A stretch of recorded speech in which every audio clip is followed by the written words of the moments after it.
اور آج صبح خبر پھوڑی ہے عالمی میڈیا نے کہ ایک کلیش ہوا ہے انڈیا اور چائنا کا، اور یہ جو کلیش ہے یہ 1962 کی وار سے زیادہ کیجویلٹیز ہو گئی ہیں.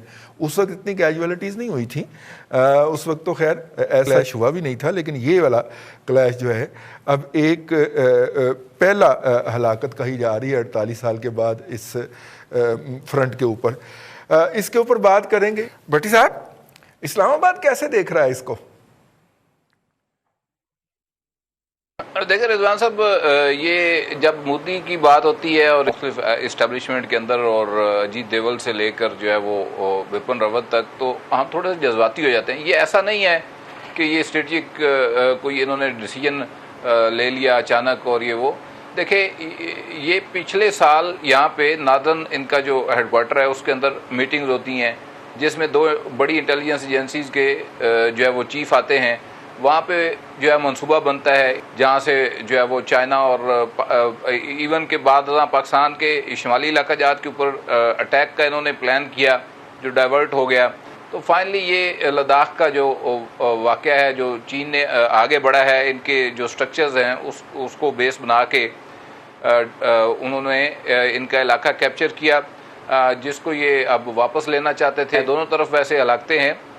چین کے میڈیا نے بھی بلکہ ان کے جو فارن آفس کی سٹیٹمنٹ آئی ہے اس میں بھی انہوں نے یہ بات تسلیم کی ہے کہ ان کے لوگ بھی اس میں مرے ہیں. لیکن یہ جو دیکھیں بیسیکلی آپ کا ایک کور انٹرسٹ ہے، کور اسٹریٹجک انٹرسٹ ہے، پھر براڈر اسٹریٹجک انٹرسٹ ہے، پھر اس کے بعد پیرافری انٹرسٹ جو ہے وہ ہوتے ہیں. تو چین کے ساتھ ان کا کوئی ایسا اسٹریٹجک انٹرسٹ اپنا کلیش نہیں کر رہا تھا ماں سوائے کہ جو تھپکی لگی ہوئی ہے ان کو بڑے صاحب کی، اس کے علاوہ کوئی فی الوقت ریجنل ہیجمنی کے حوالے سے جو ان کا پرانا ایک خواب ہے، اور پھر اس خواب کو انہوں نے باقاعدہ طور پہ عملی شکل دینے کی کوشش کی جب سے یہ ہندوتوا راج آیا وہاں پہ، اور ایک مخصوص قسم کا مائنڈ سیٹ ایکسٹریمزم جو ہے وہ ہر سوسائٹی کے اندر پروموٹ کیا گیا. اس کے بعد دوبارہ انہوں نے جو ہے وہ جا کر حملہ کیا. تو یہ ساری صورتحال ہے. لیکن انہوں نے پھر اس کے نتیجے میں آج پاکستان کی ادھر LOC کے اوپر شیلنگ اور فائرنگ کی ہے، جس میں ایک سویلین شہری جو ہے وہ ہمارا شہید ہو گیا ہے. اور دونوں طرف سے یہ اس وقت کنفرنٹ کر رہے ہیں، ادھر LAC کے اوپر اور ادھر LOC کے اوپر.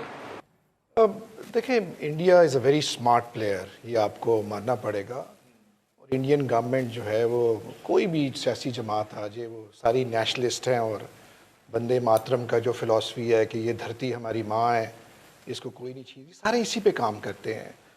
اور گورنمنٹ جو کرنٹ گورنمنٹ ہے وہ اپنی پبلک کی سپورٹ کو لے کے چل رہی ہے اور چلتی ہے. اور دیکھیں کشمیر ایک بہت بڑا آپ کے سامنے ایک مثال ہے کہ کس طرح اس نے پریشر سسٹین کیا انڈیا نے.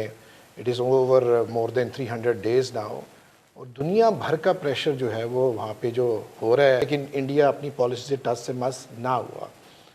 اب دوسری بات ہے کہ انڈیا میں اکاؤنٹیبلٹی بھی بہت زیادہ. تو یہ ایک تو پتہ نہیں یہ نان ڈپلومیٹک میری اسٹیٹمنٹ ہے، ایک تو یہ اچھا ہو گیا کہ ان کا ٹکراؤ جو ہے یہ وہاں پہ ہو گیا ہے، اور ایک تکڑے بندے کے ساتھ ان کا، تکڑے ملک کے ساتھ ان کا ایک وہاں پہ متھا لگا ہے.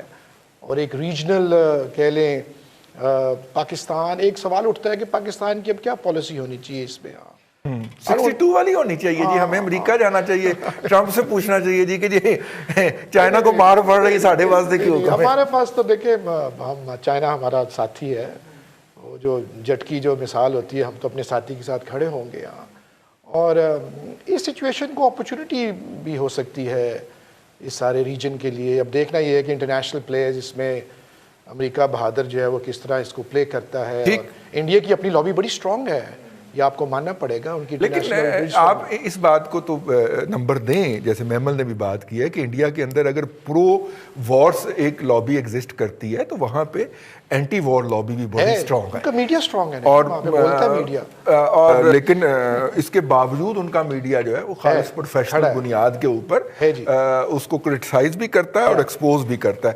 اور وہاں پہ صرف کوئی سنگل آؤٹ نہیں ہو سکا، جیسے ہمارے ہاں ڈان کو سنگل آؤٹ کر دیا گیا ہے یا جیو کو سنگل آؤٹ کر دیا گیا ہے. وہاں پہ زیادہ میڈیا ہاؤسز ہیں جو ان کے کرٹکس بھی ہیں. آج کی اگر آپ چائنا کی سٹیٹمنٹ دیکھیں تو چائنا یہ کہہ رہا ہے وہ تو جو ویلی ہے اس کے بارے میں بھی یہ کہہ رہا ہے کہ اس پہ ہمارا سوورن رائٹ ہے. تو ایک تو یہ بھی چیز ہے. دوسرا اگر آپ نے ایک سٹیٹمنٹ پڑھی ہو, ان کے ایڈیٹر ان چیف ہے گلوبل ٹائمز کے چائنیز, انہوں نے کہا ہے کہ میں بھارتی سائڈ کو یہ بتانا, اور جو کہ بڑے انفلوئنشل ہے, ظاہری بات ہے he is close to the Chinese government also, انہوں نے کہا کہ میں بھارتی سائڈ کو یہ کہنا چاہتا ہوں کہ آپ مغرور نہ ہوں, اور چائنا نے جو ریسٹرینٹ ابھی تک شو کیا ہے اس کو ہمارے آپ ویکنیس نہ سمجھیں, اور چائنا انڈیا کے بھارت کے ساتھ جو ہے وہ کوئی کلیش نہیں چاہتا, لیکن ہمیں ڈر ہے کہ ایسا کچھ ہو جائے گا. تو یہ بھی ایک بڑی امپورٹنٹ چیز ہے. جہاں تک آپ نے پاکستان اور وہ ساری بات کی, دیکھیے آج پاکستان کی اعلیٰ فوجی قیادت جو ہے وہ ایک ایمرجنسی میٹنگ انہوں نے کی ہے اس پوری سچویشن کے اوپر, اور پاکستان کے جو ہے وہ کشمیر کے بارڈر پہ کیا ہو رہا ہے, اور یہ کہ چائنا اور بھارت کے بارڈر پہ کیا ہو رہا ہے. پھر ظاہر بات ہے کوئی اسٹریٹجیز بھی اس کے بارے میں بنائی ہوں گی کہ ان کیس خدا نخواستہ کوئی پاکستان کے ساتھ نہ کوئی بھارت کا کلیش, یا پھر ظاہر بات ہے جو بھی ساری جیو اسٹریٹجک پوزیشن ہے وہ سارا کچھ انہوں نے, تو ایک وہ بھی چیز ہوتی ہے. پھر دوسرا یہ ہے کہ چائنا اور بھارت کا تو ویسے بھی ایک پاکستان اور انڈیا سے زیادہ بڑا کلیش ہے ایکچولی اگر دیکھا جائے. حالانکہ ان کی ٹریڈ ہے, ٹریڈ ظاہری بات ہے ان کی بہت زیادہ ہے, اور اسی کی وجہ سے وہ جنگوں سے اور اس طریقے سے ابھی بھی ریسنٹ ایئرز میں بچے ہیں. جہاں تک یہ میں صرف تھوڑا سا یہ بتانا چاہتی ہوں کہ دیکھیے اس بارڈر کے اوپر نا گولی نہیں چلاتے, تو اسی لیے جو یہ بڑی گروسم ڈیتھس ہوئی ہیں دونوں سائڈز کی, یہ راڈز یا مکوں سے یا سٹون سے بہت ہی کہہ رہے ہیں کہ خوفناک اور گروسم قسم کی ہے. تو یہ دیکھتے ہیں کہ اس کو بھارت کس طرح سے ہینڈل کرتا ہے, کیونکہ یہ بڑا ان کے لیے, مودی سرکار کے لیے بڑا ڈیفیکلٹ ٹائم ہوگا. ٹھیک ہے جی.